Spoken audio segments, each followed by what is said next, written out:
un nouveau look.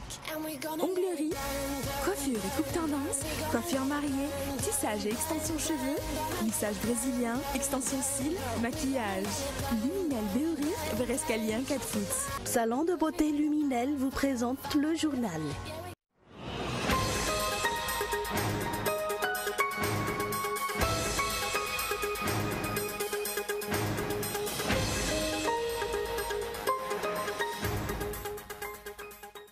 L'absence de la loi des finances rectificatives reste encore le principal problème du déblocage des fonds publics pour le développement selon un expert économiste. Un projet de loi qui devrait déjà figurer dans l'ordre du jour de l'Assemblée nationale depuis la dernière session ordinaire. Yadama Mirin a été déchu de son poste de président du syndicat autonome des travailleurs Jirama. Pour cause, ses confrères l'accusent de trahison. En tout cas, aujourd'hui, toutes les agences Jirama ont ouvert leurs portes, contrairement à ce qui a été annoncé hier. Et un scandale fait beaucoup de bruit au Pakistan. Près de 300 enfants ont été violés dans un village près de Lahore. Ils ont pour la plupart moins de 14 ans.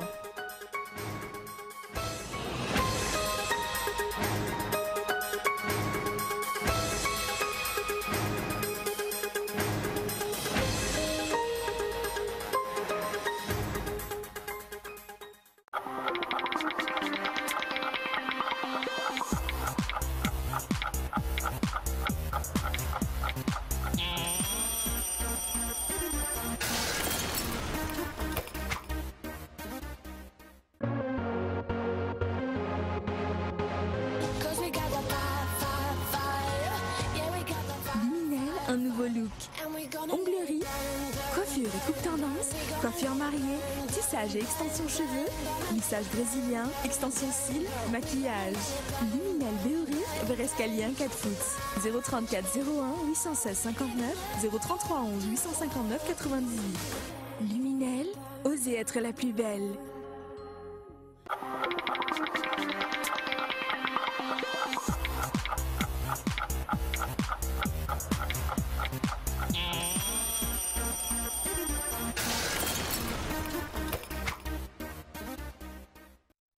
Bonsoir à tous et bienvenue dans ce journal. À la une des actualités de ce jour, l'absence de la loi des finances rectificatives reste encore le principal problème du déblocage des fonds publics pour le développement selon un expert économiste, un projet de loi qui devrait déjà figurer dans l'ordre du jour de l'Assemblée nationale depuis la dernière session ordinaire. Le retard de l'adoption de ce projet de loi laisse croire que l'État n'est pas encore prêt à appliquer la transparence dans la gestion du pays. Reportage de Irnina Baji. À part les lois portant code de la communication, code minier, code pétrolier, la loi de finances rectificative reste encore l'un des lois qui devra figurer dans les priorités de l'État. Le déblocage des fonds de développement du pays dépend de la loi des finances rectificative, selon José Rakoutmanzak, un expert économiste. Dans la loi des finances initiale 2015 du 22 octobre 2014, l'État prévoit 409,5 milliards d'ariars d'aide pour le financement des projets, 181,9 milliards d'ariars d'aide budgétaire. Actuellement, seulement 65 millions d'euros, une infime partie de la 11e Fed venant de l'Union européenne, sont versés dans le trésor public. Plus de 70% des ressources pour les investissements publics sont fournies par les aides extérieures. Et ces aides extérieures ne seront pas fournies à l'État malgache si la loi de finances n'est pas adoptée de la façon la plus, en suivant les normes de bonne gouvernance. Si on pense à des procédures disons à la va-vite, en essayant de faire passer cette loi de finances par des procédures qui ne sont pas conformes à notre constitution, cela va encore prouver vis-à-vis de nos partenaires que nous sommes loin d'être dans une situation de stabilité. Lors de la dernière session extraordinaire, il n'y a eu que 3 dernières grandes propositions de loi dans l'ordre du jour. Des lois que même les députés ne jugent pas importantes. Vu ce retard dans la convocation de la deuxième session ordinaire, les parlementaires affirment leur inquiétude sur une probable mauvaise foi de l'État de vouloir dissoudre l'Assemblée nationale par un autre moyen. Mais ça augmente aussi, ça augmente le souci sur le fait que l'État veut s'accélérer sur la mise en place du Sénat et dissoudre l'Assemblée nationale. Et c'est pour ça qu'actuellement, il n'y a aucune réaction au niveau du gouvernement ni au niveau de l'État sur l'accélération de la mise en place de la convocation pour amener les députés à se réunir dans une session extraordinaire. Les questions se posent. La réalisation du pacte responsabilité décidé par l'HCC figure-t-elle vraiment parmi les priorités du président Rajoelinarimampianina? Le chef d'État est-il prêt à appliquer la bonne gouvernance et la transparence? Et sur le plan économique, Yadza Mamnirine a été déchu de son poste de président du syndicat autonome des travailleurs Jirama. Pour cause, ses confrères l'accusent de trahison. Et en tout cas, aujourd'hui, toutes les agences Jirama ont ouvert leurs portes, contrairement à ce qui a été annoncé hier. Reportage de Douani Adjiatatou. La grève générale des employés de la Jirama semble avoir avorté. Malgré ce qui a été annoncé hier, les agences de la Jirama ont ouvert leurs portes ce jour. La population tanarivienne a pu payer leurs factures à toute heure de la journée. En tout cas, il y a eu au moins un service minimum comme un Batnakang, 67 hectares et Faravouich. Les raisons de la grève de l'intersyndicale semblent ne pas avoir totalement convaincu. Des employés qui n'ont pas voulu s'exprimer devant une caméra. Une des révélations de ce jour également, Yadza Mamnirine est déchu de son poste de président du syndicat autonome des travailleurs. Il est accusé de trahison par ses confrères. Nous avons décidé de dessaisir Yadza Mamnirine de son poste de président national. Apparemment, il nous a trahis. Pour qu'il n'y ait pas de mauvaise entente, c'était la meilleure solution. Jusqu'ici, tous les services de la Jirama Soniran, comme les branchements ou les coupures d'eau et d'électricité, sont en suspens. Et à part les intérêts sur les revenus fiscaux qui reviennent à l'État, le secteur de l'exploitation aurifère peut ouvrir un large champ de création d'emplois par une ouverture de l'exploitation et de l'exportation selon les syndicats des petits exploitants miniers. Et quant au ministre des Ressources stratégiques, son souhait sera de transformer les produits aurifères avant de les exporter pour gagner de la valeur ajoutée. Olivier Anchinial. Selon les dernières statistiques de l'IITI ou l'Initiative pour la transparence dans les industries extractives, seuls 3% des exploitants aurifères à Madagascar sont légaux avant 2014. En 2012, l'Instat a recensé près de 2,2 millions d'exploitants. Si ce secteur s'épanouit, elle peut créer jusqu'à 500 000 emplois, selon le ministère des Ressources stratégiques. Nous devons penser à la transformation locale de notre or. Au moins, nous exporterons des lingots d'or avec le label Madagascar. Pour cela, nous allons travailler avec la Banque mondiale. Le projet est déjà appuyé par le ministère des Finances et la Banque centrale de Madagascar. Non, ceci, ni Banque centrale de Madagascar. Jusqu'ici, il n'y a aucune statistique claire sur l'exploitation aurifère à Madagascar. Par contre, toute exploitation minière regroupée assure les 4% des revenus fiscaux de l'État. Elle a atteint les 729 milliards d'ariars durant la saison 2012-2013. Et quant aux 2 dernières années, l'interdiction d'exploitation et d'exportation a fait baisser ces chiffres. Et cela a déstabilisé le revenu des petites et moyennes exploitations. Et selon Richard Arabar, président du syndicat des petits exploitants miniers, la nouvelle décision va changer tout cela.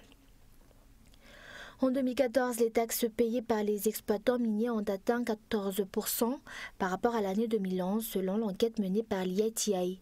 L'exploitation illicite reste le principal problème de ce secteur. Et toujours sur ce plan économique, la corruption et les exportations illicites des richesses naturelles continuent de sévir à cause des dysfonctionnements dans les activités des douanes au niveau des aéroports, déclare Eric Rabinzanarvoun, directeur général des douanes, aujourd'hui. De nouvelles lois dans le cadre d'une politique de la protection des frontières doivent être élaborées, affirme un des responsables de l'OACI, Organisation de l'aviation civile internationale. Reportage de Niandre Djenarsou. Les trafics des richesses nationales perdurent toujours à l'aéroport d'Ivatu, même si l'État a clairement déclaré la guerre aux exportations illicites des richesses du pays. Les tâches des personnels s'entremêlent, les agents des douanes sont responsables du mouvement des bagages et l'ACM ou l'aviation civile de Madagascar et l'aéroport supervise l'arrivée des passagers et de leurs bagages. Toutes ces responsabilités ne sont pas clairement délimitées. Deux structures doivent être clairement distinctes pour une coordination des activités selon un responsable de l'OACI ou l'Organisation de l'aviation civile internationale. La première se réfère aux lois qui régissent la protection des frontières. La seconde s'occupe du côté pratique de la gestion du système en collaboration avec tous les responsables concernés. Avec la collaboration d'autres entités de l'État sur les plateformes aéroportuaires, on peut permettre à la douane de filtrer, d'être sûr et des personnes qui transportent et aussi du contenu des bagages et d'être en mesure d'identifier ce qui est au vu de la loi peut être transporté, dans quelles conditions et ce qui ne l'est pas. Des échanges d'idées se sont tenus hier et aujourd'hui entre les acteurs au niveau des douanes, du secteur privé et des responsables publics pour mieux affiner le projet qui sera bientôt publié, affirme le directeur général des douanes. Ce projet est financé par la Finlande. Et aucune évolution sur la situation de l'enseignement supérieur. Les Normaliens ont poursuivi leur grève ce jour. Les éléments de la force de l'ordre sont venus les disperser. Le CCS ou le syndicat des enseignants-chercheurs section Antananarivo condamne le manque de volonté politique de l'État à prendre en main la situation. Et par ailleurs, les candidats au baccalauréat craignent que l'examen n'ait pas lieu. Reportage de Lily Rabiat.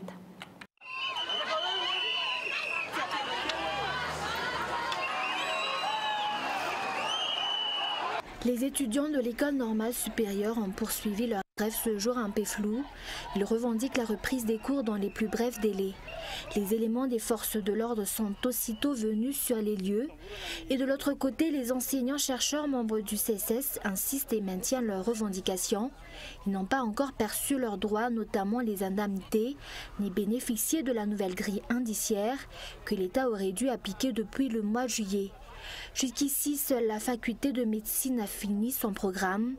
Et d'après les explications du président du CSS, section Antananarivo, les enseignants-chercheurs ne contribueront pas à l'examen du baccalauréat tant que leurs revendications ne sont pas considérées.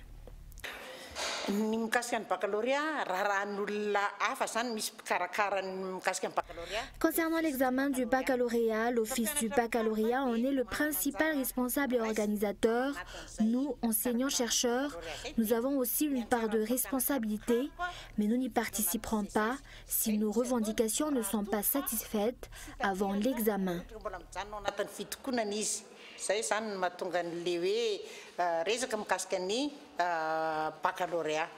Une semaine avant le baccalauréat, les candidats n'ont pas reçu des informations officielles sur la tenue de cet examen.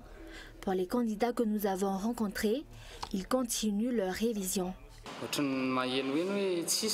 Nous avons entendu qu'il n'y aura pas de baccalauréat cette année. Le responsable de notre établissement ne nous a pas encore informés sur ce point. Nous craignons que ce ne soit vrai, mais nous continuons toutefois nos révisions.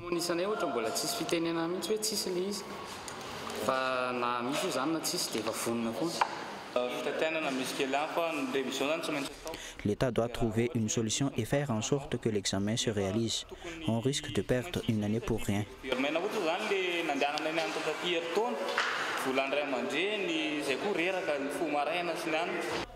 Jusqu'ici, les responsables de l'Office du baccalauréat, premier responsable et organisateur de l'examen, refusent d'apporter des explications à la presse. Le ministre de l'Enseignement supérieur, de son côté, appelle les candidats à rester calmes en attendant la date de l'examen. Et actualité internationale, la Grèce annonce qu'un accord a été trouvé avec ses créanciers sur un troisième plan d'aide, mais la Commission européenne assure qu'il n'y a pas encore d'accord politique. S'il trouve un terrain d'entente, 85 milliards d'euros sur 3 ans pourraient être débloqués pour la Grèce. Reportage de France 24. Visage fatigué mais détendu, les officiels grecs l'affirment, un accord a été conclu entre la Grèce et ses créanciers, avec à la clé une enveloppe évaluée à environ 85 milliards d'euros. Les parties se sont entendues sur les objectifs budgétaires à atteindre, moins importants que ce que souhaitaient les créanciers.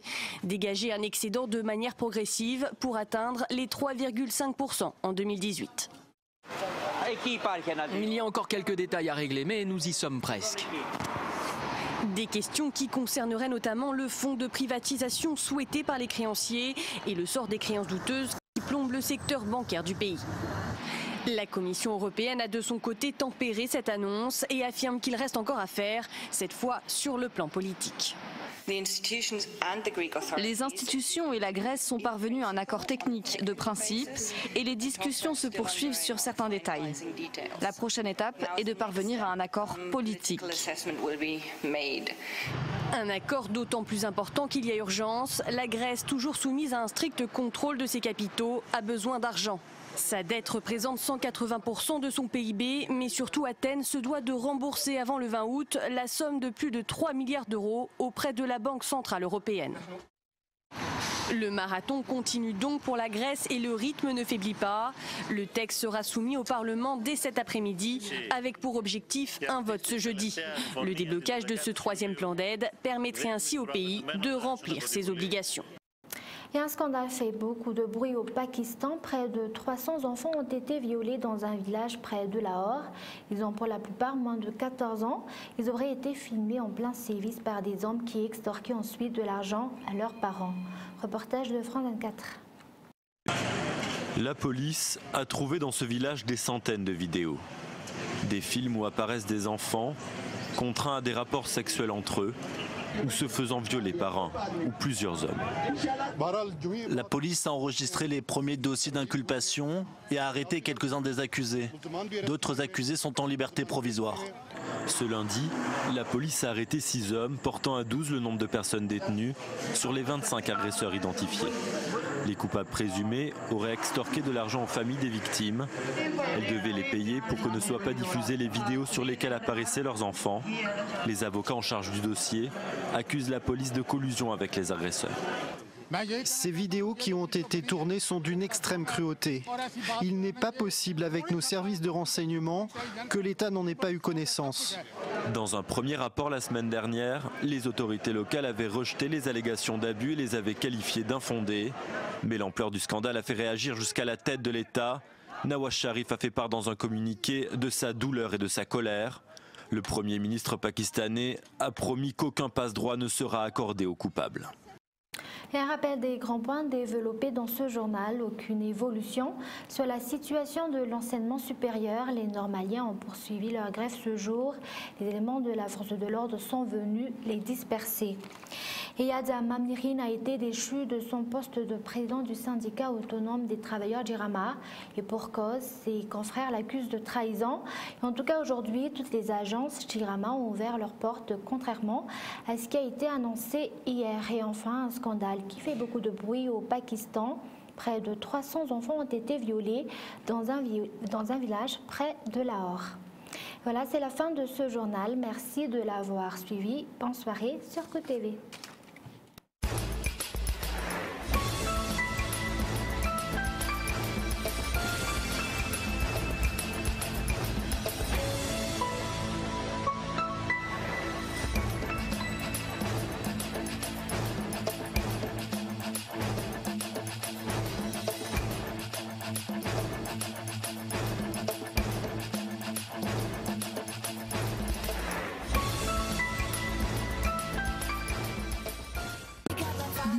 Un nouveau look. Onglerie, coiffure et coupe tendance, coiffure mariée, tissage et extension cheveux, lissage brésilien, extension cils, maquillage. Luminel Béoric, Berescalien 4 foot. Le journal vous a été présenté par Salon de beauté Luminel.